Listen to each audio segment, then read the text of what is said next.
नमस्कार साथियों, स्वागत है आपका आपके अपने YouTube चैनल HS पॉइंट पर। साथियों, हम आज आपके लिए रीजनिंग के प्रीवियस ईयर के बेहद ही महत्वपूर्ण प्रश्न लेकर आए हैं।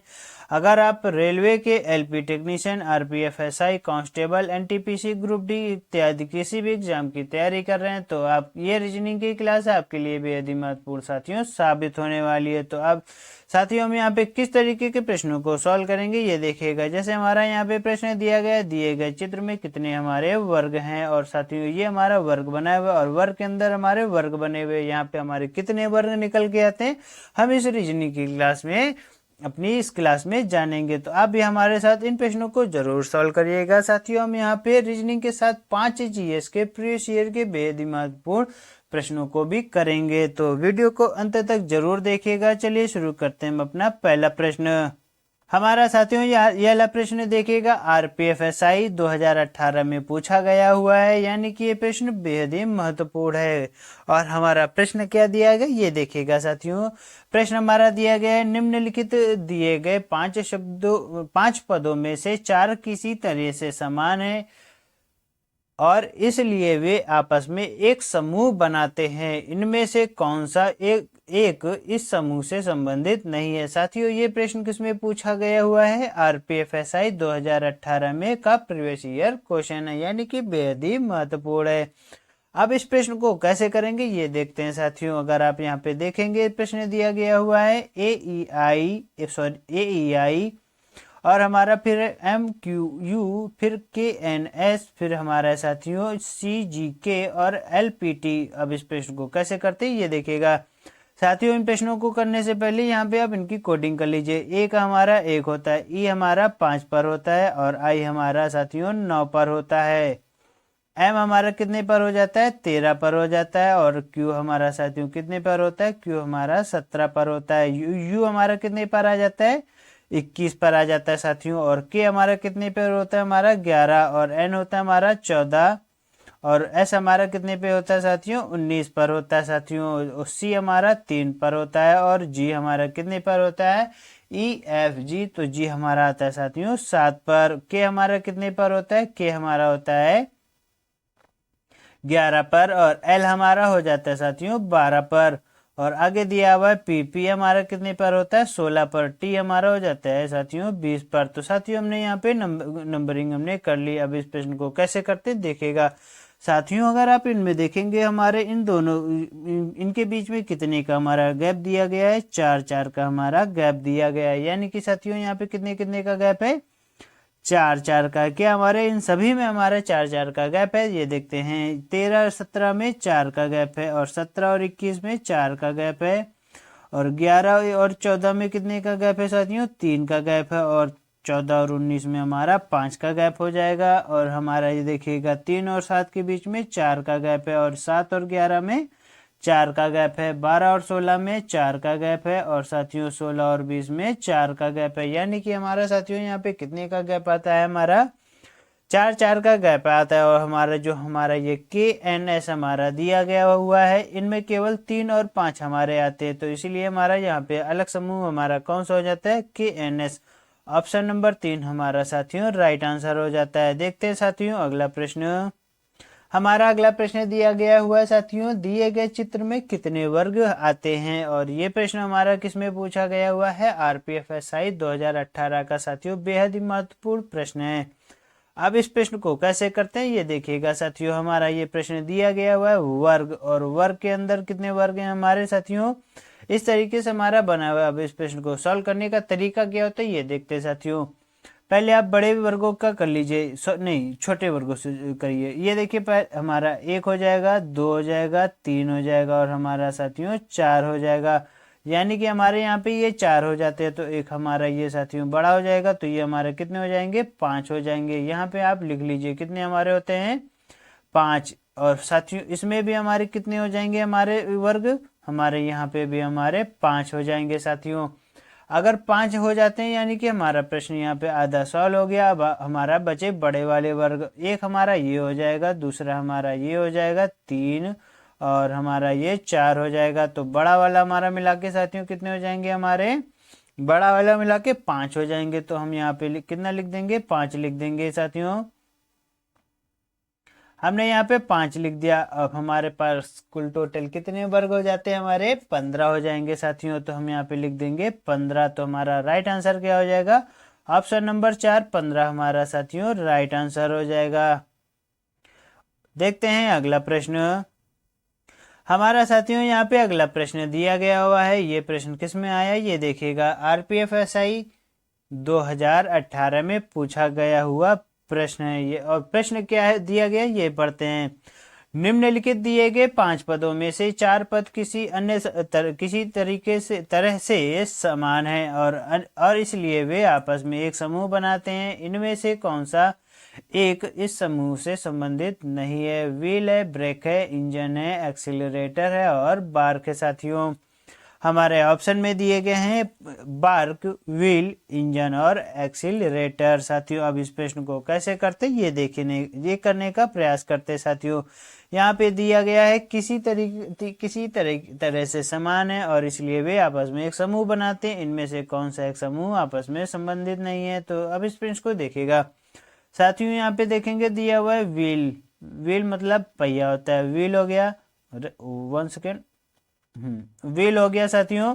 और हमारा ये ब्रेक हो गया, इंजन हो गया और एक्सीलरेटर हो गया। पर यहाँ पे देखेंगे साथियों तो ये हमारा जो बार्क दिया गया है, बार्क हमारा अलग हो जाता है। व्हील हो या पहिया हो, ब्रेक मतलब साथियों ये हमारी गाड़ी में जो लगती है। इंजन हो गया, एक्सीलरेटर, ये सभी हमारे गाड़ियों के पार्ट हैं। पर जो हमारा बार्क है, बार्क मतलब होता है भूकना।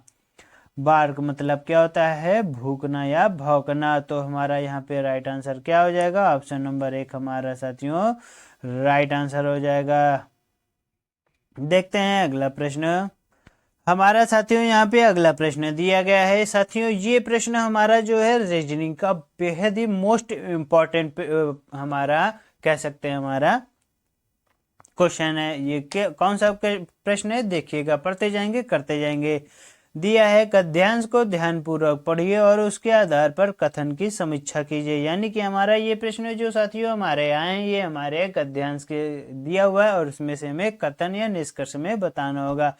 पहले पढ़ेंगे उसके बाद प्रश्न को सॉल्व करने का प्रयास करेंगे। दिया हुआ है एक रिपोर्टर के अनुसार भारत की आर्थिक वृद्धि अगले वर्ष 7% तक अगले वर्ष 7% तक पहुंच सकती है, क्योंकि सरकार की नीतियां 2019 के आम चुनावों से पहले के आखिरी साल में देश के गांव की बदतर ग्रामीण हालातों की ओर ज्यादा ध्यान देने वाला है। और हमारे यहाँ पे दिया गया है एसोचैम ने आगामी वर्ष की अपनी रिपोर्ट में कहा है 2017-18 की दूसरी तिमाही की 6.3% सकल घरेलू उत्पाद वृद्धि की तुलना में सितंबर 2018 में की अंतिम तिमाही तक आर्थिक विस्तार 7% तक पहुंच सकता है साथियों। और आगे दिया हुआ है जबकि अगले वर्ष का दूसरी छमाही में मुद्रास्फीति, ये हमारा ये पॉइंट आप ध्यान रखिएगा, मुद्रास्फीति 4 से 5.55% के आसपास रहने का अनुमान है, जिसके साथ मानसून एक महत्वपूर्ण अबोध्य है साथियों। अब इस प्रश्न को कैसे करते हैं ये देखने का प्रयास करते हैं। हमारा प्रश्न साथियों यहाँ पे पहला दिया गया है कथन 2017-18 की दूसरी तिमाही में भारत की जीडीपी में वृद्धि 6.3% रही है। और प्रश्न हमारा क्या दिया हुआ है, निम्नलिखित में से सबसे उपयुक्त विकल्प का चयन कीजिए। और ये प्रश्न अब अगर आप देखेंगे साथियों ये वाला प्रश्न भी हमारा आरपीएफएसआई 2018 में पूछा गया हुआ प्रश्न है।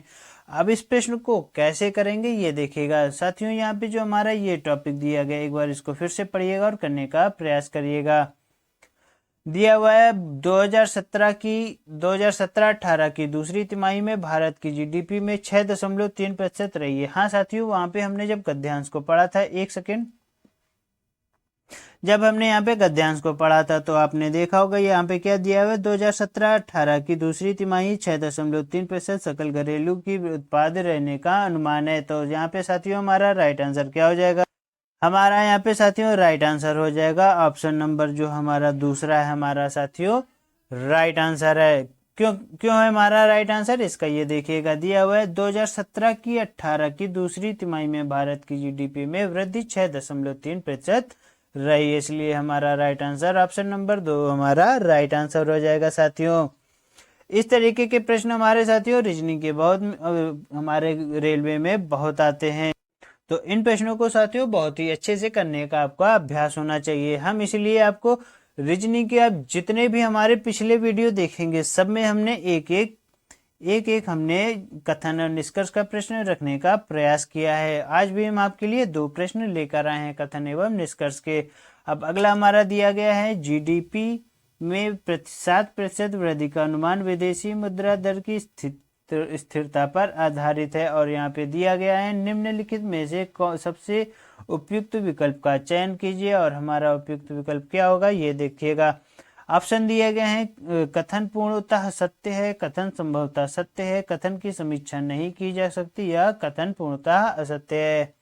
अब इस प्रश्न को कैसे करेंगे देखिएगा, ये प्रश्न भी हमारा आरपीएफएसआई 2018 में पूछा गया हुआ है साथियों। अगर आप इस गद्यांश में देखेंगे ये जो हमारा 7% दिया हुआ है, ये देखिएगा एक रिपोर्ट के अनुसार भारत की स्थिति अगले वर्ष 7% तक पहुंच सकती है, पर ना कि यहाँ पे ये दिया गया है कि ये विदेशी मुद्रा भंडार के उससे होगी, तो इसीलिए हमारा राइट आंसर यहाँ पे क्या हो जाएगा, हमारा राइट आंसर साथियों यहाँ पे ऑप्शन नंबर 3 हमारा हो जाएगा। क्या हो जाएगा, कथन की समीक्षा हम नहीं कर सकते हैं, या आप कभी भी यहाँ पे ऑप्शन नंबर 4 ना टिक कर दीजिएगा। देखते हैं साथियों अगला प्रश्न। हमने जो साथियों आपको कथन एवं निष्कर्ष का ये प्रश्न कराया है बहुत ही महत्वपूर्ण है, जब हम कल वीडियो लाएंगे उसमें भी आपको कथन एवं निष्कर्ष के प्रश्न कराएंगे। अब हमारे यहाँ पे आते हैं जीएस के प्रश्न। जीएस के प्रश्न आते हैं, हम इनको सॉल्व करने का प्रयास करेंगे। ये भी हमारे कौन से प्रश्न है, प्रीवियस ईयर क्वेश्चन हमारे सभी हैं, ये सभी आरपीएफ के आए हुए प्रश्न साथियों। प्रश्न दिया गया है भारतीय संविधान की 8वीं अनुसूची संबंधित है साथियों, किससे संबंधित है, आधिकारिक भारतीय भाषाओं से। और साथियों हमारा यहाँ पे राइट आंसर ऑप्शन नंबर 2 हमारा हो जाएगा। और साथियों हमारी 8वीं अनुसूची में कितनी भाषाएं हैं, हमारी 22 भाषाएं 8वीं अनुसूची में शामिल हैं। हमारे जो आंसर राइट होंगे उनके साथ हम आपको फैक्ट्स भी बताते जाएंगे कौन सा हमारा यहाँ पे दिया हुआ होगा। हमारा अगला प्रश्न दिया गया है, क्या कोई व्यक्ति दोनों सदनों का सदस्य बन सकता है। हाँ वित्तीय आपातकाल के दौरान, ऑप्शन नंबर 3 हाँ राष्ट्रीय आपातकाल के दौरान, या ऑप्शन नंबर 4 नहीं। तो हमारा यहाँ पे राइट आंसर ऑप्शन नंबर 4 हमारा हो जाएगा साथियों। अगर यहाँ पे देखेंगे दिया गया है कोई व्यक्ति दोनों सदनों का सदस्य बन सकता है, नहीं साथियों दोनों व्यक्ति सदनों का सदस्य नहीं बन सकता। क्यों नहीं बन सकता, आपको हम पूरी डिटेल के साथ इसको बताएंगे। 1951 में जब साथियों संविधान बना था तो उसमें एक प्रावधान किया गया था कि जब कोई भी व्यक्ति 2 जगह से चुनाव लड़ता है, तो दोनों सदनों या कहीं से भी 2 सदनों से अगर चुनाव लड़ता है तो एक जगह का वो सदस्य रहेगा, और अगले 10 दिनों के अंदर उसको एक सदन से उसको इस्तीफा देना होगा, नहीं तो दोनों सदनों की उसकी सीटें खाली हो जाएंगी। ये रहा इस क्वेश्चन का हमारा फैक्ट। तो देखते हैं अगला प्रश्न। हमारा साथियों अगला प्रश्न दिया गया है, भारतीय सशस्त्र बलों का सर्वोच्च कमांडर कौन होता है। तो वो होता है भारत का राष्ट्रपति होता है, रक्षा मंत्री होता है, या भारतीय थल सेना प्रमुख होता है, या भारत का प्रधानमंत्री होता है। तो हमारा राइट आंसर ऑप्शन नंबर 1 हमारा राइट आंसर हो जाएगा, भारत के राष्ट्रपति इसका राइट आंसर हो जाएगा साथियों। इससे रिलेटेड एक फैक्ट आपको बताते हैं। रक्षा मंत्री हमारे समय कौन है, हमारे इस समय प्रेजेंट टाइम के राजनाथ सिंह हमारे कौन है, रक्षा मंत्री हैं। और हमारे राष्ट्रपति हमारे प्रधानमंत्री कौन है, हमारे नरेंद्र मोदी इसके हमारे इस प्रेजेंट टाइम के प्रधानमंत्री हैं। और जो हमारे थल सेना प्रमुख हैं ये आप हमें कमेंट बॉक्स में बताइएगा। हमारे राष्ट्रपति कौन है प्रेजेंट टाइम में, द्रौपदी मुर्मू हमारी प्रेजेंट टाइम की राष्ट्रपति, दूसरी महिला राष्ट्रपति, और प्रथम जो हमारी प्रथम आदिवासी महिला है साथियों। इससे रिलेटेड हमने सारे फैक्ट आपको बता दिए। अब देखते हैं अगला प्रश्न। साथियों हमारा अगला प्रश्न दिया गया है जियोग्राफी से। जियोग्राफी का है प्रश्न, तो ये प्रश्न देखेगा, ये भी प्रीवियस ईयर का प्रश्न है, आरपीएफएसआई 2018 में पूछा गया हुआ है। तो इस प्रश्न का आंसर क्या होगा, पढ़ते हैं। सूर्य और मंगल ग्रह के बीच की दूरी कितनी है, और हमारे यहाँ पे हमारा राइट आंसर क्या होना चाहिए, 200, option number 1 245.9 million kilometre, 197.9 million kilometre, 227.9 million kilometre या 210.9 मिलियन किलोमीटर। यहाँ पे इसका राइट आंसर क्या हो जाएगा, हमारा राइट आंसर ऑप्शन नंबर 3 हमारा साथियों राइट हो जाएगा। साथियों एक प्रश्न का आंसर हमें बताइएगा, सूर्य और पृथ्वी के बीच की दूरी कितनी होती है। इस प्रश्न का आंसर आप हमें कमेंट बॉक्स में जरूर बताइएगा। हमारा साथियों यहाँ पर राइट आंसर क्या हो जाएगा, इस प्रश्न का देखते हैं। ये प्रश्न भी हमारा आरपीएफएसआई का प्रीवियस ईयर का प्रश्न है। प्रश्न हमारा दिया गया, नील विद्रोह निम्नलिखित में से किस राज्य में हुआ था, और ये प्रश्न हमारा आरपीएफएसआई 2018 का प्रश्न है, यानी कि बेहद ही महत्वपूर्ण और खास प्रश्न है। और ये प्रश्न हमारा साथियों हिस्ट्री का प्रश्न है। तो अगर ये हिस्ट्री का प्रश्न है तो इसका राइट ऑप्शन हमारे दिए हैं असम, बिहार, पश्चिम बंगाल या महाराष्ट्र। तो इसका राइट आंसर हमारा क्या हो जाएगा साथियों, इसका राइट आंसर हमारा पश्चिम बंगाल साथियों हो जाएगा। क्यों हो जाएगा ये भी आपको पता होना चाहिए। अगर आप साथियों अगर आपको पता होगा नील की खेती हमारी कहाँ से चालू हुई थी, पश्चिम बंगाल से साथियों चालू हुई थी। इसीलिए हमारा इसका इतिहास जो हमारा है ये हमारा नील की खेती का हमारा पश्चिम बंगाल से हो जाएगा। तो हमारा राइट आंसर हमारा साथियों हो जाएगा। साथियों इससे रिलेटेड एक फैक्ट और है, वो हमारा क्या है वो आपको पता होना चाहिए साथियों। जब हमारा किसानों द्वारा सन 1859 में जब बंगाल में नील विद्रोह किया गया था, तो ये जो इसकी जो जड़ें थी साथियों आधी शताब्दी पुरानी थी। जो हमारा नील कृषि अधिनियम पारित हुआ था साथियों, और इसका विद्रोह जो हुआ था, ये विद्रोह हमारा साथियों गोविंदपुर और चौगा कुश कृष्णा नगर नदिया जिले के गांवों से शुरू हुआ था। नदिया जिला साथियों कहाँ है, पश्चिम बंगाल में है साथियों, जहां विष्णु चरण विश्वास और दिगंबर विश्वास नामक व्यक्तियों ने इसकी अगुवाई की। उन्होंने बागान मालिकों के खिलाफ विद्रोह का नेतृत्व किया और विद्रोह को अंग्रेजों द्वारा बेरहमी से दबा दिया गया था साथियों। इससे रिलेटेड हमारे फैक्ट हमने आपको बता दिए। अब देखते हैं अपना अगला प्रश्न। साथियों ये रीजनिंग की क्लास आपको कैसी लगी, अगर अच्छी लगी हो तो हमारे चैनल को लाइक करिएगा, हमारे वीडियो को लाइक करिएगा, चैनल को सब्सक्राइब करिएगा और फॉलो करना साथियों ना भूलिएगा, और शेयर करना साथियों कतई ना भूलिएगा।